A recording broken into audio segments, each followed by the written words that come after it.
Good morning. I'm Pastor Gail Dingwall of Ridgecrest Baptist Church, and I welcome you to the mid-month summary of our Bible study for January. We began our study reading from two separate texts, the book of Genesis and that of First Chronicles.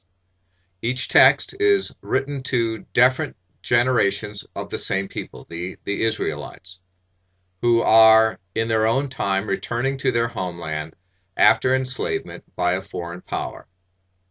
Now, the text we have studied is written to help these repatriated Jews understand who they are and the history of the world around them. Genesis begins with Jehovah God creating the universe ex nihilo, from nothing. The masterpiece of his creation is humankind, formed in his image and assigned the role of caring for all that God has made. Early on, we see that humankind doubted God's character and rebelled against his lordship.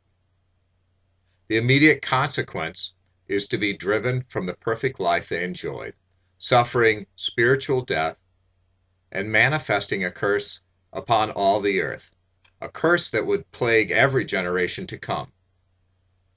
Now, the curse is amply revealed when Adam and Eve's son, Cain, actually murders his brother Abel in a jealous rage.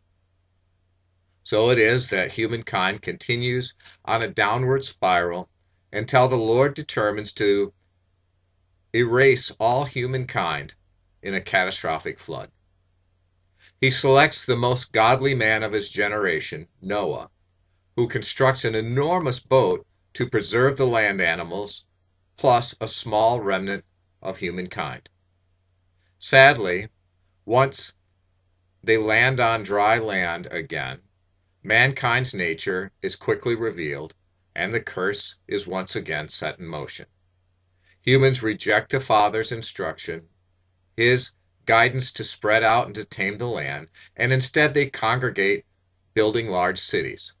They leverage crude technology in their rebellion, causing God to respond by introducing diverse languages and dialects to frustrate their rebellion. Now, later on, we are introduced to a man named Abraham and his wife Sarah. Abraham, at the leading of the Father, leaves his homeland and travels to a new land, Canaan, which would become the homeland for his offspring, the Jewish race. Abraham is given a promise by the Father that although he is at the time childless and well beyond childbearing age, both he and Sarah, that he would indeed have a son, and the successive generations would be innumerable, a blessing to all humankind. Sarah does indeed bear a son to Abraham, and Abraham proves his faithfulness to God by his willingness to do the unthinkable. Now, our readings so far have arrived at a point where Abraham's grandson, Jacob, is living in Canaan with 11 of his 12 sons. These 11 are ruthless, dishonest, and murderous. But the 12th son, Joseph, he is an upright and godly young man, but he's been sold into slavery by his brothers. What the 11 did not realize is that Joseph was in fact walking a carefully marked path chosen for him by God. And by the age of 30, Joseph shakes off his slavery and ascends to become the prime minister of Egypt, second only to the king himself.